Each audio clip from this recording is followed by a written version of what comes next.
С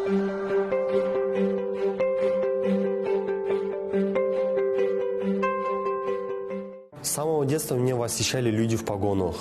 В детстве это романтика, я видел в них некий пример. Со временем я начал анализировать и выбирать, в какой профессии я принесу больше пользы государству, людям. И остановился на профессии сотрудника полиции, которая больше считается не профессией, а призванием. На сегодняшний день я благодарен то, что я служу своей родине. В первую очередь благодарен своей маме, семье, профессионалам своего дела, преподавателям Карагандинской академии имени Баримбека Бейсенова, наставникам по работе.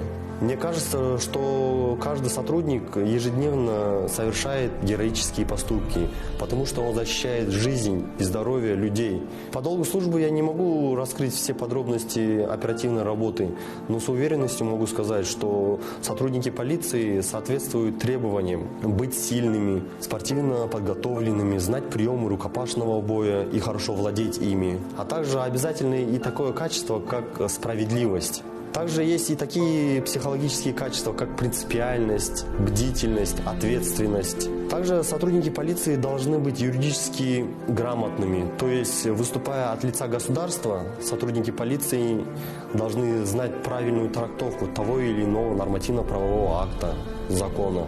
Независимость для меня означает в первую очередь это свобода. Свобода принятия решений, свобода выбора, суверенитет, политическая самостоятельность. Суть слова «независимость» тесно взаимосвязана с нашей работой, так как мы с нашими коллегами из других правоохранительных органов стоим на страже независимости. Мы выполняем важную функцию по охране, защите и обеспечению прав и свобод граждан. Я, конечно же, считаю себя патриотом нашей страны. Патриот – это тот, кто любит свою страну, предан своему народу, готов на жертвы и подвиги во имя интересов своей страны. А это именно те правила, которым мы следуем на своей работе изо дня в день.